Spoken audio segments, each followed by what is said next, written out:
Alrighty, morning everyone! So, in this beautiful video, on this beautiful channel, on another beautiful day, we are gonna speak about important tools. Sounds fun, right? No? Well, give me a second, I'm gonna show you that it is fun, because we've got a lot of very nice tools here that every one of you should have. Whether or not you like scrapping, or you're into scrapping, or you're not really into scrapping, these are tools that you should definitely have if you don't want to call a whatever handyman or contractor every time your little light bulb breaks. So we are gonna talk about all of the little tools that you're gonna need, and some of those are very specific to scrapping, some of those are very general and are tools that everyone should have. I'm going to talk a little bit about every single tool and show you why it is important to have it. Well, maybe not show you, but tell you. And so yeah, I think we're going to go straight into it and start with the first tool that is probably, well, most likely the most important. And it's this one.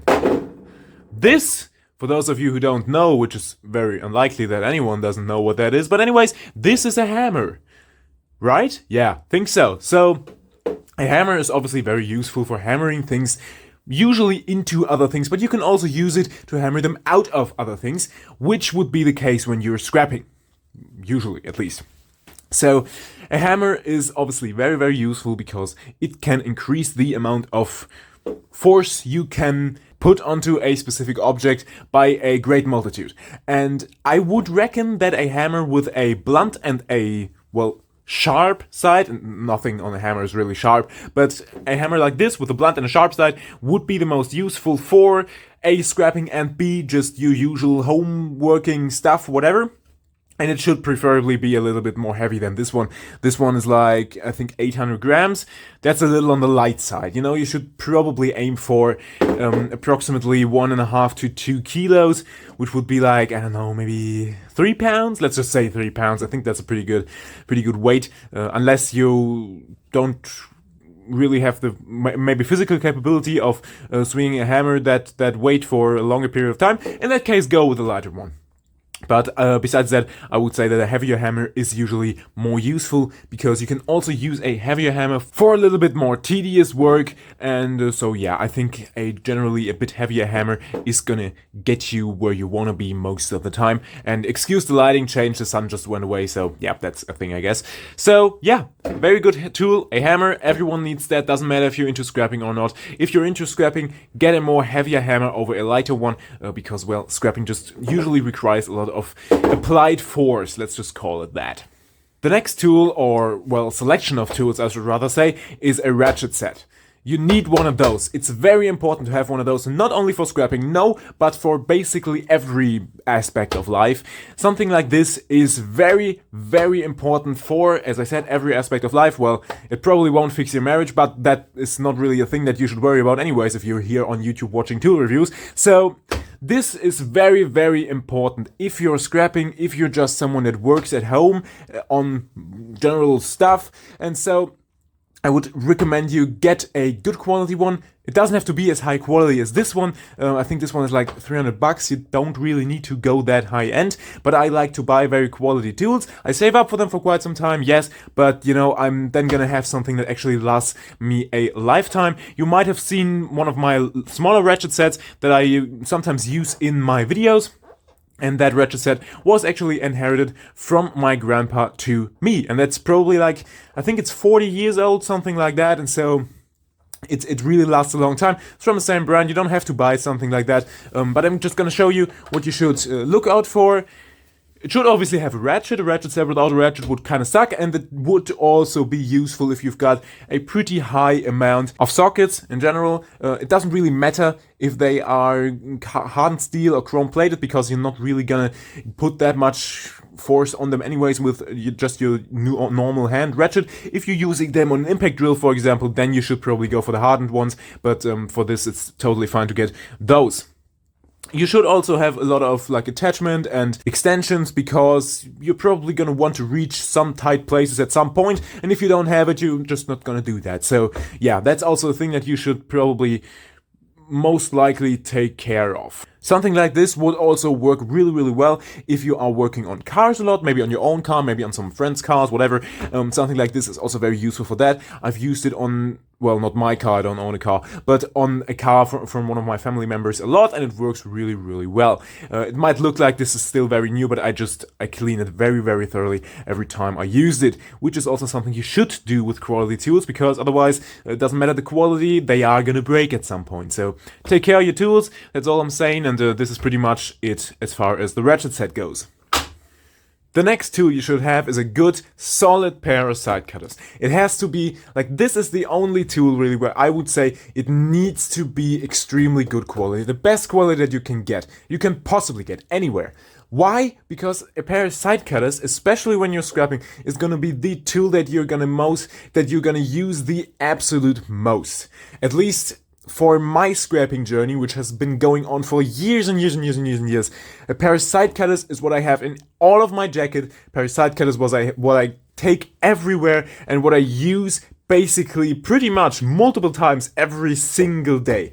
And so a good pair of side cutters is absolutely majorly important. Side cutters come in very, very different sizes, and kind of also depends on the size of your hand. This is the pair of side cutters that I usually have in all my jackets. I think I have like 4 or 5 of those. It's like 20 to 25 bucks. Great value, they don't break. I think this one is like 3 or 4 years old, and I use it very, very often. This is also the one that you also see in my videos, because I basically always wear the same jacket when I'm here.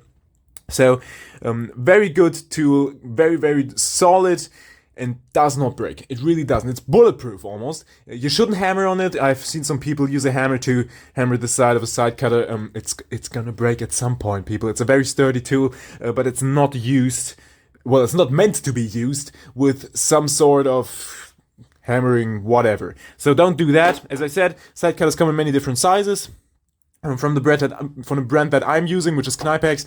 This is the smallest one. I think it's like 160 millimeters, something like that. I have very big hands, so it looks very small. But, you know, this is the stuff that I usually take with me when I'm going to a job where I don't know what kind of tool sizes I might need. This is the biggest one. It's 25 centimeters long, and really big boy, but it also cuts a lot of stuff. So this is what I usually take when I don't know what I'm gonna get, and it's very, very useful as well. I've had that for quite some time as well, and they just don't break. They might get like a tiny bit loose on the joint here. I don't even know if you can see that, like the tiniest bit, but it doesn't get worse. It just kind of starts doing that and then just doesn't get worse. So I'm really very happy with this kind of tool. The next really, really important tool, also not only for scrapping, but also for like general purpose, household whatevers, is this one. This is just like kind of representative of every pipe wrench similar thingy. I guess you would call that some sort of multi-purpose pair of tongs, whatever. And the great thing about this is that it has, first of all, different styles of like profile inside of its jaw. It's got a flat spot here, it's got a more rough spot here, and it's got some more very fine edgy thingies right there. That is very useful. You might not see a use for it right now, but I've had multiple occasions, which I can't really remember right now, ironically enough, but I've had them, trust me, where I needed something like that, and I was very happy that I had it. Another thing that I absolutely love about especially this pair of tongs is this button here. There's a button here, you can press that, and then you can set this pair of tongs wherever you want it to be, and it stays there. It's the greatest thing ever. Don't ever get a pair of these that just flummels all over the place. I've had them for years, they are so annoying. Once I had that, I never went back to anything else. There are multiple brands that produce a mechanism like that by now, and you don't have to buy them from Knipex. They are pretty expensive. I think this one is like maybe 40 bucks, something like that. But it also lasts very long. I've had that for quite some time. And it's a really great tool. Yeah. And so, yeah, this is something I can really just recommend to you, and would say that it's something that everyone should probably have. You don't have to get this exact one, obviously. This is one of the best ones on the market, but there are many good alternatives otherwise, and you're gonna find something very good for you that's basically just serves your needs. The next tool is something that is actually very specific to scrapping. And it's this one. Well, you probably guessed that already, but this is a knife for taking the insulation off of very, very big wire. Well, maybe not even very, very big wire, but like multi-strand wire that you would usually have to strip at least twice. That's what I meant by that. And it works pretty simple, actually. You've got a blade here, which is like your generic high carbon steel, very, very sharp blade. I almost cut myself because I forgot that it is sharp up here as well. And it's got a little hook here. And you just hook that into the installation of the wire and then pull it through. It's not going to come out because of this little, like, relief here. I don't know really how you call that, but this hooks in there really, really well, and you can really strip a lot of wire very fast that way without a wire stripper. So that is very useful if you don't want to carry a wire stripper around with you everywhere, because, well, for obvious reasons, I would say. Another great thing about this tool is that it warns you not to cut yourself. That is always very, very helpful in case you're an idiot like me that just touches sharp stuff in all kinds of corners. Yeah, you know? Very, very nice. The next tool is a pair of these skinny tongs. Also very useful. You might not really think it would be for scrapping, but it's definitely very, very useful for household, everyday to day activities, and also for scrapping. Let me show you why. Or let me tell you why. I can't show you right now because my camera is very, very much fixed. But this pointy part right here is extremely useful for pulling anything out of stuff that is very tight and very hard to reach. For example, a wire stripper. That's one of the main reasons why I actually bought this thing, and then my wire stripper broke, and since then I don't have any. But I still have this, and I've found many other uses for it. But let's get back to wire stripper. Wire strippers tend to have a lot of spinning blades inside of it and a lot of gears and stuff like that, and it strips plastic off of copper. This plastic doesn't always come out the other end perfectly fine. It sometimes gets tangled up in the thing, and it's really, really hard to get it out if you don't have something like this. Very, very useful tool. If you've got any kinds of hard to reach places where you might want to take something out, whatever, maybe a screw or something like that, when you're taking apart a big motor or a transformer casing or something like that. I've had that all happen to me. Very, very useful for that as well, because believe it or not, this tip is actually way smaller than your usual finger. So this is actually something that I would say everyone should also have. Doesn't matter if you're scrapping or if you're just a not scrapping person. This is very useful. It's a very good tool. You should also get a high quality one, but it's not that important because you're not really going to put a lot of pressure on it, hopefully, because it's really not made for that.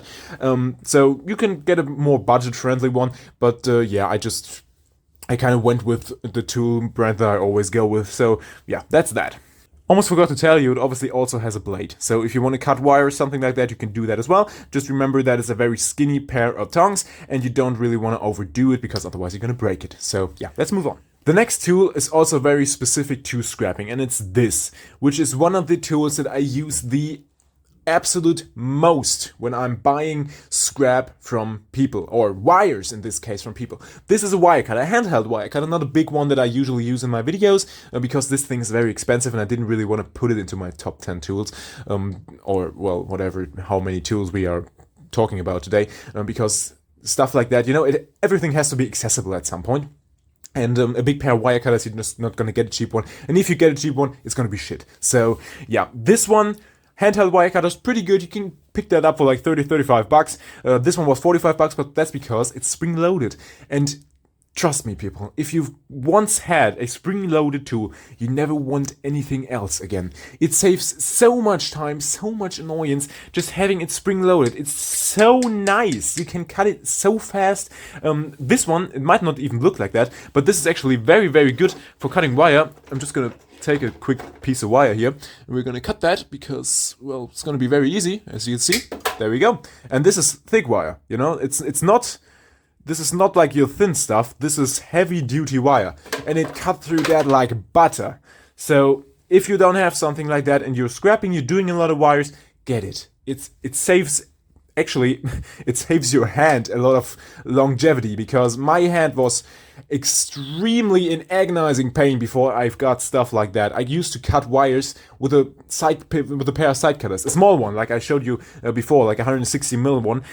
Like my hand started to hurt so bad that I had to take a break from scrapping for almost 3 months. And then I bought this thing and everything was fine.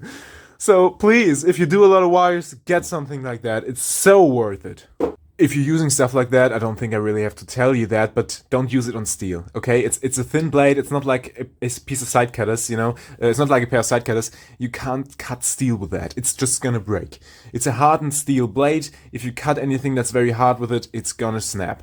And so, well, not snap, but it's gonna crack and chip and stuff like that, and it's just not gonna cut your copper anymore. So please only use it on soft metals. Only use it for the specific size that it says on here that you can use it for. And also, don't cut yourself, because I just figured out this is actually very sharp. I didn't know that was a thing, but apparently it is, so don't do that as well. They don't really say it on here. Don't know why, but yeah, apparently they didn't really think that was necessary. Probably isn't, but you know, you should always expect that someone is an idiot. So yeah, I cut myself on it at least. Great stuff. The next very important tool, which is somewhat a very scrapping specific tool, but can also be used for a lot of other applications, is a pair of tongs like this. This, we just call it a leverage tong, but I think they used it to cut like horse hooves or something like that, or cow's hooves, something like that. Back in the days, and it works really well if you really want to get a lot of cutting force on something that you want to cut. You can snap nails with that, hardened screws, obviously all kinds of soft metals like copper or aluminum or whatever, brass. Don't overdo it, you know, don't quote me on that, don't say, well, he said you can cut that with it. No, don't be stupid with it. It's still a tool, it's still just made out of materials that are found on Earth, so it's not made of whatever, you know, it's still gonna break if you abuse it too much, but this is really something that you can do a lot of cutting with. It is very limited about the amount of stuff that you're gonna cut with it, because, well, there's not a lot of space in there, but you know, that's just kind of a trade-off that you have to take if you want really like a lot of leverage on stuff. You've seen me use this tool before. I just cut some brass bolts with that, and this worked like a treat. So if you want something that's really gonna cut a lot of stuff, not very easily, but very consistently, and stuff that is also very hard to cut, it's gonna cut that as well, which other tools are just not gonna do. So if you want that, you should get this tool. So the next thing you should get is a rusty knife. This knife, especially, is a knife that I've been using on the channel for a very long time, and I've been using it privately also for like, I think 1.5 years, something like that. So it's an old knife, and you don't really have to get a rusty one, but I thought that rusty ones just work way better, and for some reason there's a lot of oil on this one. I'm gonna clean that up real quick. Yeah, well, no clue why there was a lot of oil on this one, but I cleaned it up somewhat. It doesn't really matter. This is really a very cheap knife. I think it's like 10 bucks. Mora Robust, I think it's called. It's a Swedish-made knife, so it's really good quality, actually, for the low price that you pay. I think it's actually one of the best quality knives that you get for a really cheap price out there. You get a nice hard plastic sheet for it, and you can just buy them in bulk, really. I think you even get like a little bit of a discount if you buy them in bulk. And I've got a whole bucket of them laying around here. And once one of them breaks, I just use a new one, but as I said, it takes years for that to happen. So yeah, really good quality knife. I love those. I've been using them for, as I said, years, and awesome. I can only recommend you get one of those. It doesn't really matter if you just if you're into scrapping, or if you just want like a knife to take on a camping trip or whatever. This is definitely not going to disappoint. It's gonna rust, obviously, but that's just something you have to take into consideration. You can always oil your knives up, preferably before they rust, not like I do it after they did. But you know, it's definitely something that will work, and will work for a very long time, and it's a good quality product for a very low price. This is a drill. Looks about like a drill, right? Yeah, this is a very weak one. So I would not recommend you get one of those, but I would recommend you get a real one, like a powerful drill. Like a drill that you can actually drill something with, and that you just not... Yeah, I mean, this is probably good enough to take apart a PC, but that's about it. So I wouldn't really buy something like that. It's a nice, fun tool that you can scrap something with, but really not a lot. I've tried it before. When you put gloves on, you can actually stop the bit from turning. So it's not a very high powerful thing.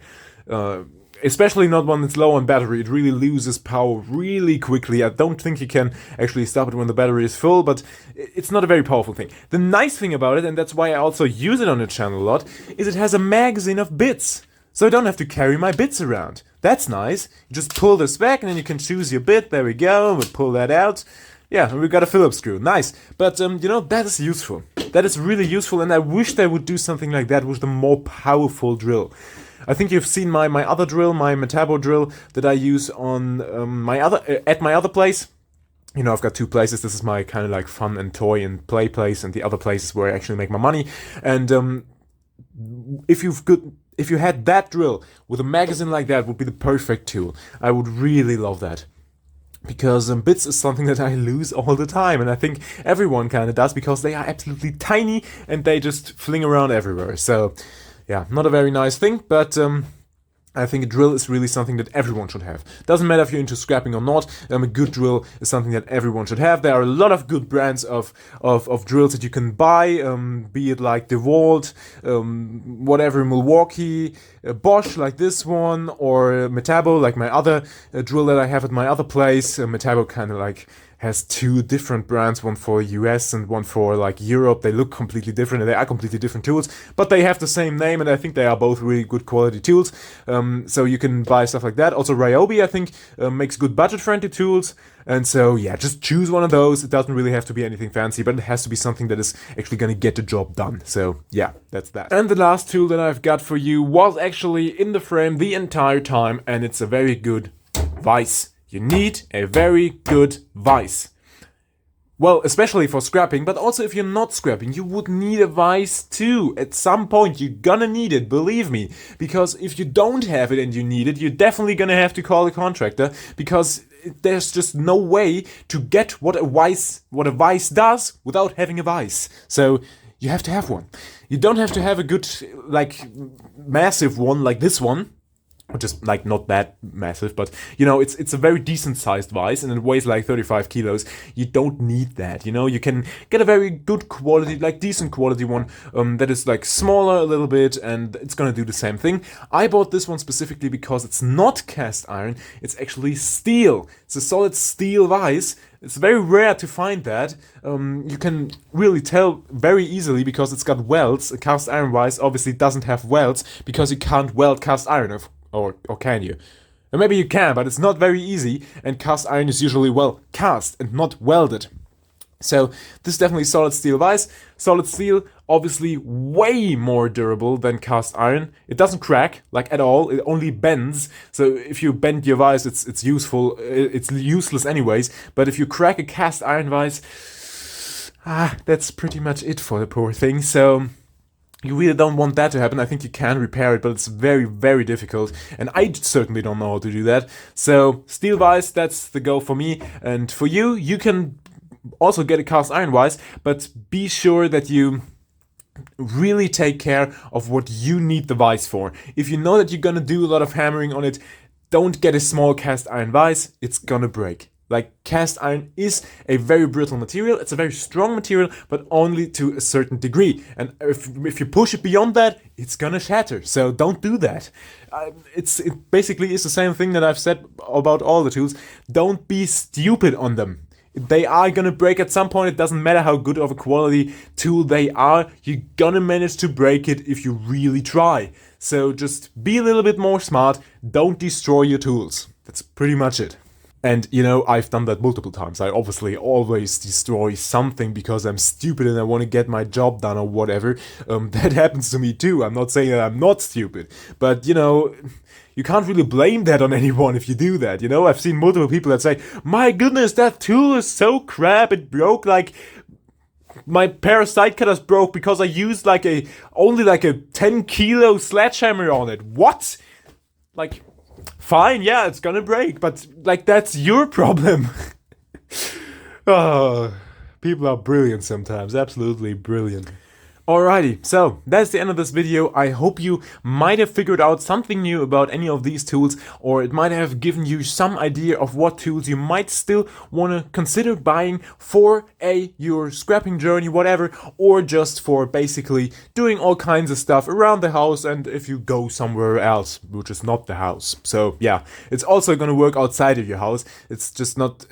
I should stop talking. Whatever. So these are all quality tools, all very good tools. you're gonna find a lot of quality tools on the market if you put like a little bit of research into it. It's really not hard to find out what kind of tools are really the best ones. I can really just tell you that this brand that I've been using, Knipex, only makes extremely high quality and good tools. I don't get anything for that. They didn't even give me a discount on any of this stuff, and I had to wait like 2 months to get it because of supply chain issues. But still, great brand. The stuff never breaks, at least not. I've said it before, I'll say it one more time, at least not if you use it as it's intended to be used. So yeah, thank you very, very much for watching. Anything that you might have, any questions about any of these tools whatsoever, I can answer every single one of those. So write them in the comments below. I'd be very happy to answer those. Also, if you just want to say hi, I'd be very happy about that too. And so, yeah, also rate the video with either like a thumbs up or a thumbs down, whatever you might want to do. And also, yes, like subscribe to the channel, because then we can get more subscribers, and people say that's cool. So yeah, please do that if you want to, but you don't have to. It's free, and that's about it. So yeah, thank you very, very much for watching. Have a fantastic week, and until next time.